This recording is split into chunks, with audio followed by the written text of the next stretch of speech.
대통령이 울던 날 이야기는 할머니에게서 시작됐다. 대한민국 대통령 강도연은 두 번째 취임식 날 국민 앞에서 울었다. 그날 취임식장에는 수많은 사람들이 모여 있었다. 전직 대통령들, 국회의원들, 장관들, 외국 사절단들, 기자들, 그리고 전국에서 올라온 시민들까지 모두가 대한민국의 새 역사를 지켜보고 있었다. 강도연은 대한민국 최초로 연속 재선에 성공한 대통령이었다. 법이 바뀌었고 국민은 다시 그를 선택했다. 사람들은 그를 성공한 사업가라고 불렀고 위기를 이겨낸 지도자라고 불렀고 나라를 바꾼 대통령이라고 불렀다. 하지만 그날 강도연의 눈은 높은 자리에 앉은 사람들을 향하지 않았다.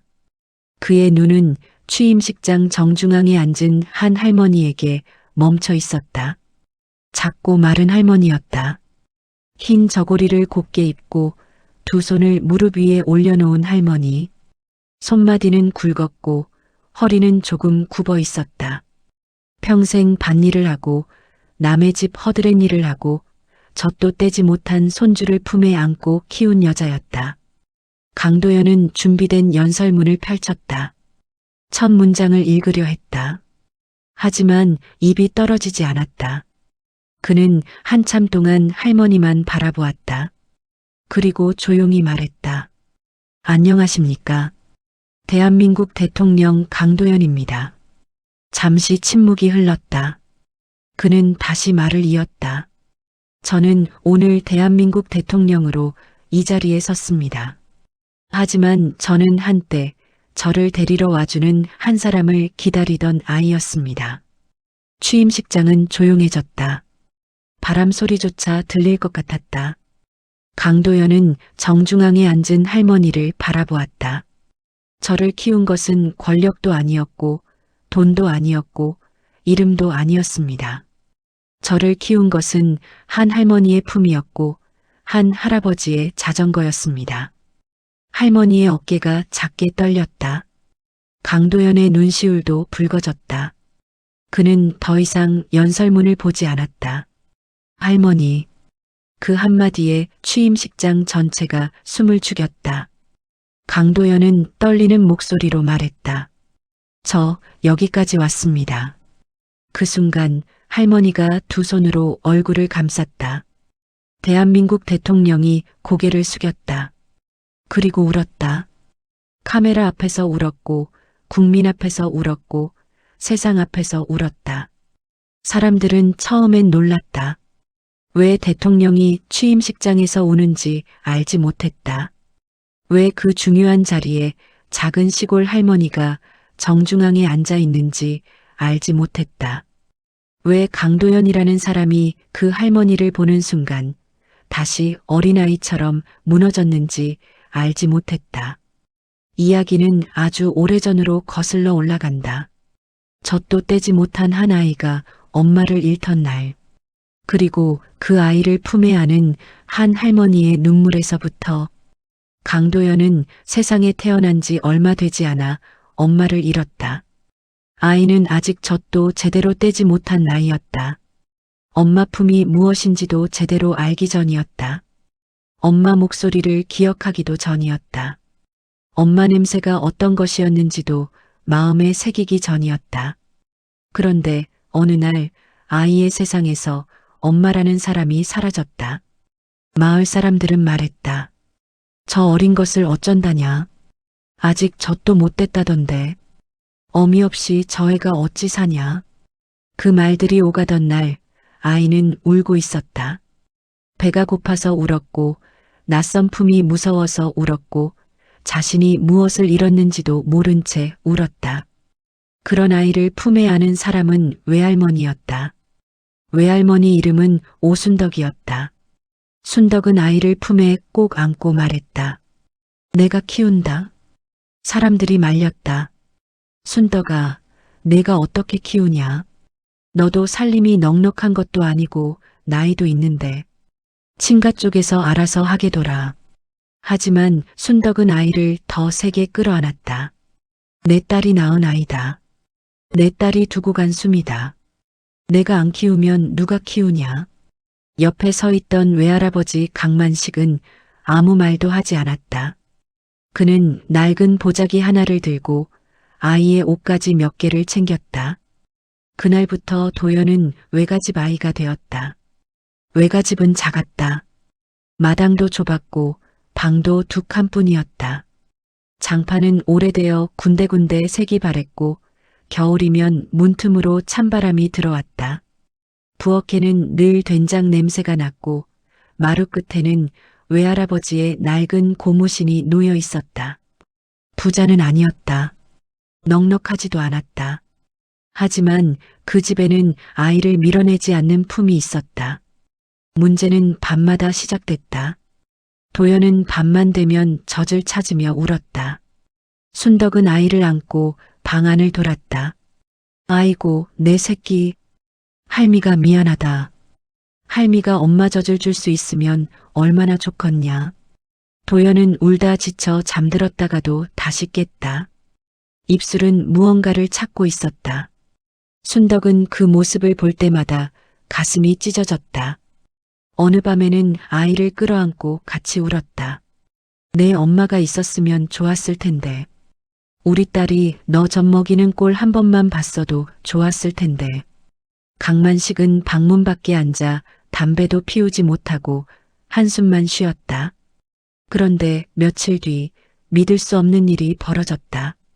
이미 오래전 젖이 말랐던 순덕의 몸에서 젖이 나왔다. 처음 순덕은 자신도 믿지 못했다. 혹시 잘못 본 건가 싶었다. 하지만 아이는 본능적으로 순덕의 품을 파고들었다. 그리고 젖을 물었다. 그날 밤 도연은 처음으로 오래 울지 않고 잠들었다. 순덕은 아이를 품에 안은 채 한참을 움직이지 못했다. 눈물이 조용히 흘렀다. 하늘이 불쌍히 여겼나 보다. 마을 사람들은 믿지 않았다. 누군가는 거짓말이라고 했다. 누군가는 말도 안 되는 일이라고 했다. 누군가는 늙은 여자가 아이를 너무 불쌍히 여겨 정신이 이상해진 것 아니냐고 수군댔다. 하지만 순덕은 해명하지 않았다. 증명하려 하지도 않았다. 그저 아이를 품에 안고 먹였다. 도연은 그렇게 살았다. 엄마 젖을 모르고 할머니 젖을 먹고 자랐다. 그 아이에게 할머니는 할머니가 아니었다. 엄마였고 집이었고 세상이었다. 강만식은 그런 순덕을 보며 말없이 눈물을 삼켰다. 그는 매일 새벽 마당을 쓸었다. 닭장을 고치고 밭에 나가고 장에 나갈 준비를 했다. 그리고 돌아와서는 도연을 등에 업고 마을길을 걸었다. 우리 도연이 하늘도 무심하지 않다. 너는 꼭 잘 살아야 한다. 하지만 세상은 그렇게 조용히 두 사람에게 아이를 맡겨두지 않았다. 도연의 친가에서 사람들이 찾아오기 시작했다. 처음에는 조용히 왔다. 애 얼굴 좀 보러 왔습니다. 그 다음에는 말이 달라졌다. 우리 아들의 아들인데 왜 외가에서 키웁니까? 핏줄은 우리 쪽입니다. 애를 우리 집으로 데려와야지요. 순덕은 도연을 품에 안고 말했다. 이 아이가 여기서 잠을 잡니다. 여기서 밥을 먹습니다. 여기서 울음을 그칩니다. 집은 종이로 정하는 게 아닙니다. 친가 사람들은 물러서지 않았다. 아무리 그래도 손자는 우리 집 손자입니다. 외가에서 키우는 건 말이 안 됩니다. 크면 집안도 알아야지요. 그 말이 오갈 때마다 도연은 순덕의 치마폭을 붙잡았다. 아직 어려서 무슨 말인지 다 알지는 못했다. 하지만 어른들의 목소리가 커질 때마다 자신을 어디론가 데려가려 한다는 것만은 알았다. 도연은 울지 않으려 했다. 하지만 순덕의 손을 더 세게 잡았다. 강만식은 참다 못해 말했다. 애가 무슨 물건입니까? 가져갔다 놓았다 하게. 친가 사람들은 얼굴을 붉혔다. 우리 핏줄 데려가겠다는데 왜 막습니까? 법대로 해도 우리 쪽입니다. 그 뒤로 싸움은 더 잦아졌다. 어느 날은 친가에서 도연을 데려가겠다고 소리쳤고 어느 날은 순덕이 도연을 품에 안은 채 대문 안으로 들어가 문을 잠갔다. 마을 사람들은 수군댔다. 아이고, 저 집도 참 딱하다. 애 하나 두고 양쪽 집안이 난리네. 그래도 애는 외할머니한테 더 붙어 있던데.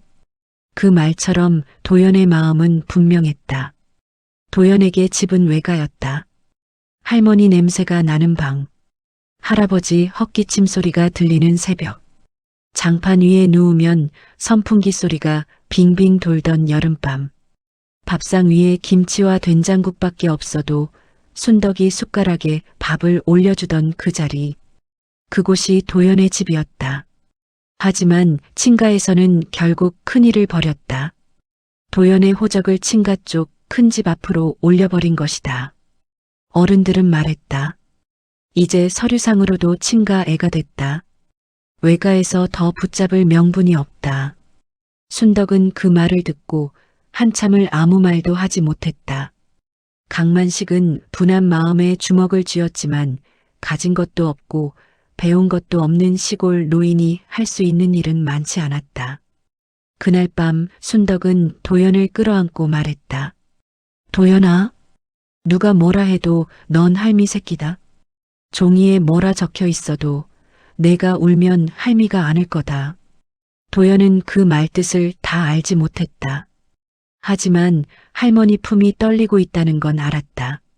시간이 흘러 도연이 국민학교에 들어갈 무렵에도 친가와 외가의 싸움은 끝나지 않았다. 친가에서는 기회만 있으면 도연을 데려가려 했다. 이제 컸으니 우리 집에서 살아야 한다. 큰 집 어른들도 알아야 한다. 남의 집에서 큰 것처럼 두면 안 된다. 도연은 그 말이 싫었다. 외가가 남의 집이라니. 자신이 잠든 곳이 외가였고 자신이 아플 때 밤새 안아준 사람이 할머니였고 학교 가는 길에 손을 잡아준 사람이 할아버지였다. 그런데 왜 자꾸 자신을 다른 곳으로 보내려 하는지 알 수 없었다. 어느 날 친가 사람들이 다시 도연을 데리러 왔다. 순덕은 대문 앞을 막았다. 오늘은 안 됩니다. 애가 감기 기운도 있고 학교도 가야 합니다. 하지만 친가 사람들은 물러서지 않았다. 며칠만 있다 보내겠습니다. 우리도 애 얼굴 좀 보고 살아야지요. 계속 이렇게 막으면 우리도 가만히 있지 않겠습니다. 강만식도 나섰다. 애한테 물어봅시다. 도연이가 가고 싶다 하면 보내고 싫다 하면 두시오. 하지만 어른들은 아이에게 묻지 않았다. 그날 도연은 결국 친가집으로 가게 되었다. 순덕은 도연의 작은 손을 놓지 못했다. 도연도 할머니 손을 놓지 않으려 했다. 하지만 어른들의 힘은 컸다. 도연은 친가 사람 손에 이끌려 대문 밖으로 나갔다. 순덕은 대문 앞에 서서 아이의 뒷모습만 바라보았다. 도연은 몇 번이고 뒤돌아보았다. 할머니는 울고 있었다. 할아버지는 입술을 꽉 깨물고 있었다. 그날 도연은 처음으로 알았다. 사람이 몸은 어디론가 끌려갈 수 있어도 마음은 쉽게 따라가지 않는다는 것을. 친가집은 외가집보다 컸다. 방도 넓었고 마당도 넓었다. 밥상도 더 푸짐했다. 하지만 도연은 밥을 제대로 먹지 못했다. 누군가 물었다. 왜 이렇게 깨작거리냐? 여기 밥이 싫으냐? 도연은 고개를 저었다. 하지만 숟가락은 더 움직이지 않았다. 밤이 되었다. 친가집 방에 이불이 깔렸다. 도연은 누웠지만 잠이 오지 않았다. 천장이 낯설었다. 냄새도 낯설었다. 문 밖에서 들리는 발소리도 낯설었다. 무엇보다 할머니의 숨소리가 없었다. 할아버지가 마당에서 헛기침하는 소리도 없었다. 도연은 이불 속에서 눈을 뜬 채 가만히 있었다. 마음속으로 외가집 길을 떠올렸다. 마을 어귀, 작은 논길, 흔들리는 가로등, 외가집 대문, 그리고 대문을 열고 나오는 할머니. 그 생각을 하자 눈물이 났다. 다음 날도 도연은 말이 없었다. 친가 어른들은 말했다. 며칠 지나면 괜찮아진다. 애들은 금방 적응한다. 하지만 도연은 적응하지 않았다. 하루 종일 마당 끝에 앉아 먼 길만 바라보았다. 외가집이 있는 방향이었다. 사람들은 그걸 몰랐다. 그냥 아이가 말수가 적다고 생각했다. 그냥 고집이 세다고 생각했다. 그냥 외가에서 버릇을 잘못 들였다고 생각했다. 하지만 도연은 기다리고 있었다. 누가 올지 모른 채 기다리고 있었다. 아니, 사실은 알고 있었다. 할머니가 오거나 할아버지가 오거나 둘 중 한 사람은 꼭 올 것 같았다. 그 믿음 하나로 도연은 먼 길을 바라보았다. 해가 기울었다. 마당의 그림자가 길게 늘어졌다. 도연은 여전히 마루 끝에 앉아 있었다. 그때였다. 멀리서 아주 작은 소리가 들렸다. 따르릉. 자전거 방울 소리였다. 도연은 고개를 들었다. 처음에는 잘못 들은 줄 알았다. 바람이 지나가는 소리일지도 몰랐다. 하지만 곧 더 선명한 소리가 들렸다. 따르릉. 그리고 그 소리 뒤로 세상에서 가장 익숙한 목소리가 들렸다. 도연아. 도연은 숨을 멈췄다. 그 목소리는 분명했다. 도연아, 할아버지 왔다. 그 순간 도연의 가슴 속에 꽉 막혀 있던 것이 한꺼번에 터졌다. 울음도 아니었다. 웃음도 아니었다. 어린아이가 처음으로 느낀 구원의 감정이었다. 도연은 벌떡 일어났다. 문 밖으로 뛰어나갔다. 신발도 제대로 신지 못했다. 마당을 가로질러 달렸다. 그리고 대문 앞에 서 있는 외할아버지 강만식의 품으로 그대로 뛰어들었다. 만식은 도연을 덥석 안았다. 우리 강아지, 많이 기다렸냐? 도연은 대답하지 못했다. 그저 할아버지 목덜미를 꼭 붙잡았다.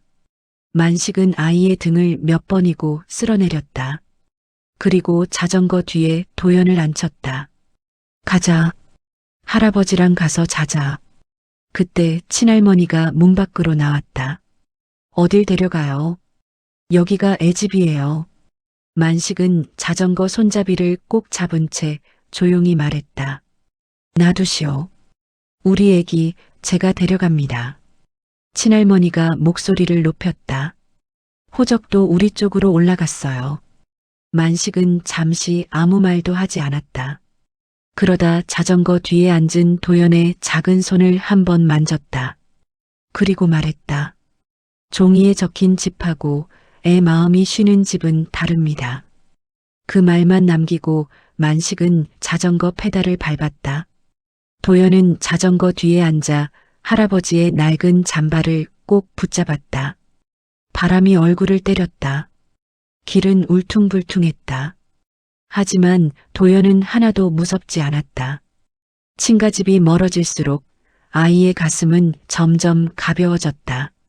그 자전거 뒤 자리는 도연에게 세상에서 가장 안전한 자리였다. 외가집 마당에 도착하자 순덕이 버선발로 뛰어나왔다. 아이고, 내 새끼 왔냐? 도연은 자전거에서 내려 그대로 할머니 품으로 뛰어들었다. 순덕은 도연을 끌어안고 등을 토닥였다. 괜찮다. 이제 왔다. 이제 할미 집이다. 도연은 그날을 평생 잊지 않았다. 자신이 먼 길만 바라보며 숨도 제대로 쉬지 못하던 그 순간, 할아버지가 자전거를 타고 와주던 순간, 할머니 품에 다시 안기던 순간, 그날 도연은 배웠다. 사람을 가장 아프게 하는 건 가난이 아니라는 것을. 기다림, 버려진 것 같은 마음, 가고 싶은 곳에 가지 못하는 답답함, 내 마음을 아무도 몰라주는 외로움. 도연은 그 감정을 누구보다 싫어하게 되었다. 그리고 어린 마음 속에 아주 조용히 다짐했다. 나는 커서 누군가를 이렇게 기다리게 하지 않겠다. 나 때문에 누군가가 밤새 마음고생하게 만들지 않겠다. 내가 힘이 있는 사람이 된다면 반드시 데리러 가는 사람이 되겠다. 그날 밤 도연은 할머니 품에 안겨 잠들었다. 잠들기 전 도연은 할머니 손을 꼭 잡고 중얼거렸다. 할머니, 나 아무데도 안 갈래. 순덕은 눈물을 닦으며 말했다. 그래, 우리 도연이 할미가 지킨다. 그 약속은 오래도록 이어졌다. 그리고 훗날 대한민국 대통령이 된 강도연은 수많은 위기의 순간마다 그날을 떠올리게 된다. 먼 길 끝에서 들려오던 한마디. 도연아, 할아버지 왔다. 그 한마디가 한 아이를 살렸다. 그리고 그 아이는 훗날 한 나라를 향해 같은 말을 해주는 사람이 된다. 기다리십시오. 제가 가겠습니다.